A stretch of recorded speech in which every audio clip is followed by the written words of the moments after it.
Hi guys, it's your faculty Ranganathan SVN Kondala, continuing with where we were discussing in the last class. Now we were in this series of videos I was discussing with you the Indian architecture,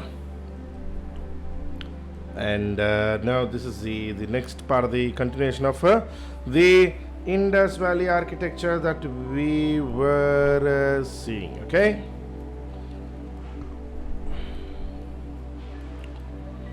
In the last video, I did give you a quick discussion about how Indus Valley town planning, urban planning was done, and how Indus Valley people used to have their house structures and house planning and town planning, etc. Now, continuation of that discussion is the town of Harappa, one of the earliest settlements or earliest excavated sites of Indus Valley civilization. The town of Harappa and the study of Harappa, Mohenjo-daro and all the other Indus Valley cities brings us to one interesting conclusion, that is, the settlements of Indus Valley civilization did not start suddenly, and they did not appear suddenly. They were incrementally developed settlements. They developed over a period of time, incrementally one after the other. Now, one of the earliest was Code DG, and overall in the urban planning structure of Indus Valley civilization, I'm sorry guys, overall in the urban planning civilization of Indus Valley, we see the basic urban structure being cardinal directions. That is east, west, north, south. East entrance, western high mount, northern south being the gates.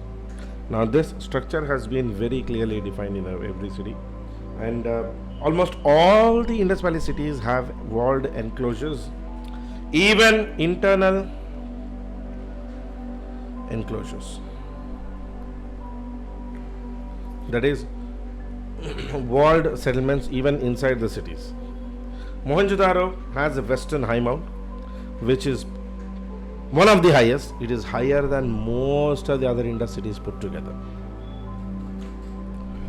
And one interesting observation which Dr. Dayaram Sahani did when studying Indus Valley civilization was, houses in Indus Valley civilization were built across several layers. I mean, approximately Mohenjo-daro even had 7 layers. Now, this is a practice which happens in a civilization only when the previous civilizations or the previous settlements have been destroyed, and this again, destruction of the previous settlements, previous constructions happens generally with natural calamities. That is where the flooding theory is highly popularized in Indus Valley civilization. In Harappa, mounds are surrounded by massive mud walls with brick gateways. In general, Harappa, Mohenjo-daro, Rakhi-Kari, Kalibangan, Surkatoda, Lothal, Dholavira, in all these places, we see fortification or walls, and that fortification or walls is primarily for defensive purposes. Mainly for defensive purposes, primarily only for defensive purposes. And construction material in the Indus Valley civilization varied from the strata of the society, also by geography. Mud bricks, baked bricks, wood, reed. In Gujarat, Saurashtra, we also see stone being used for construction. So locally available material and also the individuals or the strata of the society for which the construction is being done, both of these impacted the materials which are being used in Indus Valley civilization. And as I said in one of the previous videos, the standard Indus Valley brick structure was 1:2:4. Okay, now all houses had central open courtyard with rooms on the sides. You can see this. Central open courtyard. Rooms on the sides. Flat roof. This part in one of the previous videos I've discussed. And also having wooden frames. Baked brick constructions. In fact, the brick pattern in Indus Valley civilization was interlocking brick pattern. So the bricks were arranged in such a way that there was no requirement of mortar or cementing agents. Indus Valley also shows many group constructions, or you can say barrack like groups of single room houses or tenements in Mohenjo-daro, in Harappa. These are very similar to the row housing or the coolie housing which you observe in modern Indian cities. The row housings, previously they used to be called as coolie houses. In Indian tea estates and other estates, we will see them. Series of same type, also side by side. Many public buildings have also come to the notice of the excavators in the Indus Valley civilization time and again. A high pillared wall having an area of approximately 80 square feet has come to light in Indus Valley civilization. Probably this might have been used as some sort of assembly hall to discuss issues or matters concerning common interests. Another interesting or it's a notable feature of Indus Valley civilization is the granary. Great granary. Mainly Harappa, Mohenjo-daro both show this. A granary is basically like a silo, grain storage constructions, grain storehouses, observed in both Harappa and Mohenjo-daro. And another feature unique only to Mohenjo-daro is the Great Bath. Great Bath is a 200 feet long, 150 feet wide area excavated in Mohenjo-daro, and just next to Great Bath is the Great Granary of Mohenjo-daro.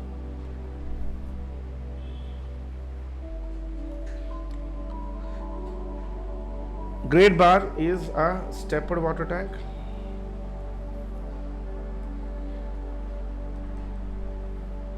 with galleries on the top. Galleries were like small rooms. So the presence of galleries and presence of a stepped water tank has been inferred by most of the historians, as most of the archaeologists and historians, as a feature of some sort of ritualism, and that Great Bath has been associated with some sort of Indus Valley ritual rather than for swimming pool. Now this is basically the paved drainages that I mentioned in one of the previous videos. There is a layer of brick on both the sides and fully useful. No.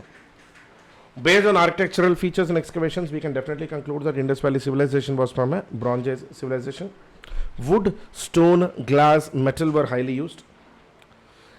Indus Valley people also had something called a seal. Seals were made of steatite. They were square in shape in general. There were rectangular and cylindrical seals, 2 by 2 square inches. And Indus Valley seals do have a sort of language written on them, which was a symbolic language written in Bostraphodon. Bostraphodon is a way of writing east to west, west to east, right to left, left to right, zig-zag pattern. Most common seal, Harappa, the Pashupatinath seal with 5 animal motifs. And sculpturally, Indus Valley's contribution in Indian architecture is the terracotta figurines. Terracotta is basically baked clay. There were numerous toys, women pictures, women dolls, animal dolls, toys, etc. made of baked clay. Terracotta, baked clay. Bronze sculptures were also observed in, particularly most popular in Mohenjo-daro.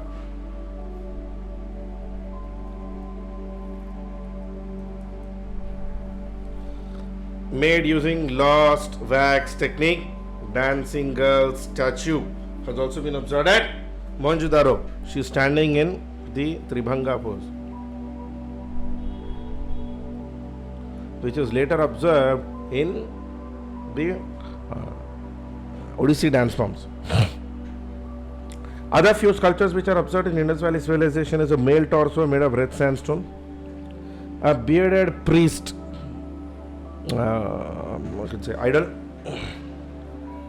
In general, repeat, town planning, main primary systems that you observe is baked brick constructions, citadel system, sometimes even two-storied housing. Indus Valley people even had bathrooms or toilets on the second floor, first and second floor. It was unique. Great bath, great granary, and a well-planned drainage system. And see, houses in Indus Valley did have a considerable amount of variations. Some were very small houses, some were very big houses. Some houses were as big as 800 meters, square meters. They were in general, Indus Valley people used mud bricks, all kiln-fired bricks in general, but in places where the mud brick soil was not available, like for example Saurashtra and Kutch, they did use the stone for constructions. Doors and windows, as I have mentioned previously, are made of wood and mat. Floors were hard packed earth, that is thick clay is packed on. This is that even today if you go to any old houses, you will observe these, the hard packed floors. We call them the red oxide flooring, red color thick clay flooring. And also as a golden principle in architecture, Indus Valley houses and windows rarely opened into the main streets. They always used to have side street entrances. Side street entrances. And the view into the house was always blocked. Always. Houses were never attached, they never used to share. No common wall houses. Indus Valley civilization did not have the practice of having common wall houses. One house and two houses were always divided by no man's land.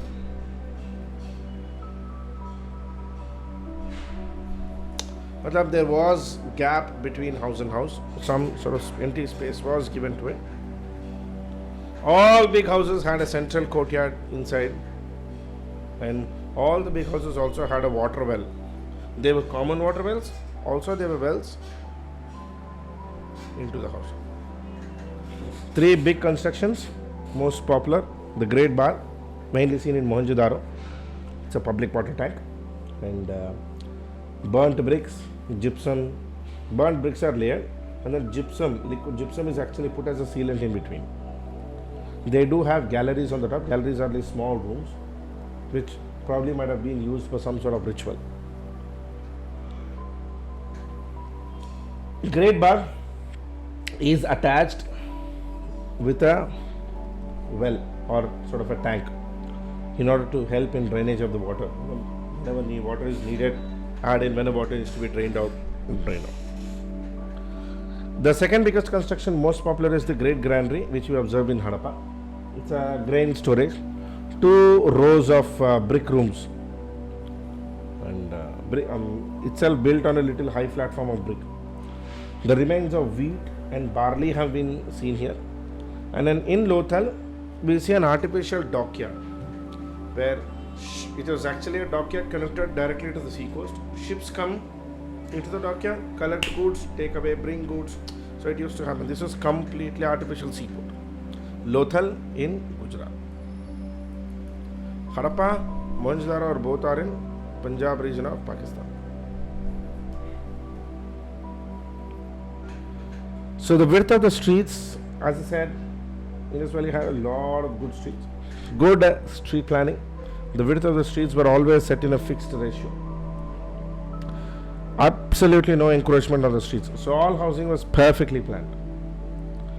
Houses join the medium-sized drains in the side streets. So from house, a drain canal used to go and side join the drains. Everything was sort of perfectly planned. At every regular intervals on the drains, there used to be this corn belt arches, 6 feet deep, which is probably more like manholes. On the manhole, they used to build arch so that people can identify that there is a manhole. At regular intervals, main sewage drains had regular sumps, and there is evidence of toilets even on the second floor. Indus Valley people had very well tiled flooring. Wherever there was water, in the previous video I told this, wherever there could have been water, there was water, like bathrooms or area near the well, there used to be tiled flooring. All bathing areas have only baked bricks. Only baked bricks. Mohenjo-daro is in Sindh, Pakistan. This is a typical Indus Valley plan, Mohenjo-daro's plan. So this is the western high mount. This is the eastern flat city. You can see the road cutting at 90 degrees. And you can see block housing. One type of house. One type of house. One block. So this is what we call block housing. Harappa is in Punjab, Pakistan. Kalibangan, Rajasthan, India. Ropar, Haryana, India. Lothal in Gujarat. Rangpur, Gujarat. Narmada and Tapi region also we see a lot of Indus Valley settlements. Remember, considerable amount of excavation is still happening in Indus Valley. This is a typical example image, a pictographic example of a great bath. Stepped water tank, gallery rooms on the site, etc. Some important factual information. Dholavira is known for its signboards, 3 citadels with improved inner enclosures. Suktak, Indore, Lothal and Balakot were the coastal cities and port towns that we observe here. Surkatoda showed evidence of horse bones. Now this was previously asked in one of the prelims exams. Now horse bones were found in Indus Valley civilization. But did they really know about existence of an animal like horse? Is still a matter of consideration which need to be clarified. Some historians say horses did exist. Some say horses did not. That part remains a doubt. Kalibangan is known for its ploughed fields, bones of camel, circular and rectangular graves. And Kalibangan shows neither baked bricks nor a well-established drainage system. Probably Kalibangan might have been a settlement from the early phases of Indus Valley. Lothal shows 6 sections in the city, an artificial dockyard, and also entry from the main street instead of lateral entry. That was common. I mean, in Lothal, houses do have entrance from the main street itself. One interesting aspect is Lothal also shows a pottery, a pot, a vase, with the painting of thirsty crow. You know the story of the thirsty crow, where the crow is actually thirsty. It sees water in a pot, starts putting stone one after the other, and water rises up, and the crow drinks water. That story seems to have been painted in Indus Valley civilization. So the morals and fables of that seems to be as old as Indus Valley. In Lothal and Rangpur, we see evidence of rice husk. Rice husk. Rice husk. Okay. Now, this is an example of a typical toilet in Indus Valley.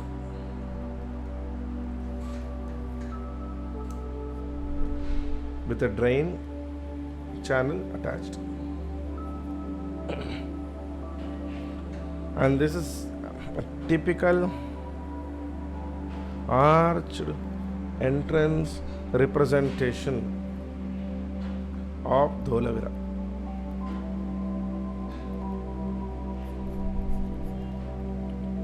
This is a stepped waterway.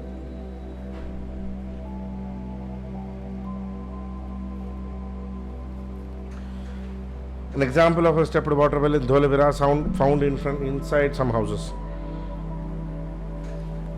A classic example of the Harappas and Mohenjo-daro's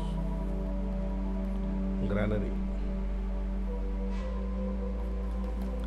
See, it's like a silo built with baked bricks, and at regular parts there are also air inlets, so that grain which is stored inside may not build up moth and get destroyed. That's a unique way of understanding this. This is the image of the Great Bath of Mohenjo-daro. You can see the way baked bricks are layered and the way the bricks are actually sealed with gypsum. And see the size of the bricks. They remain perfectly the same, 1:2:4.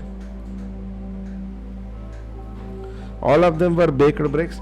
Gypsum sealing actually made the entire place waterproof.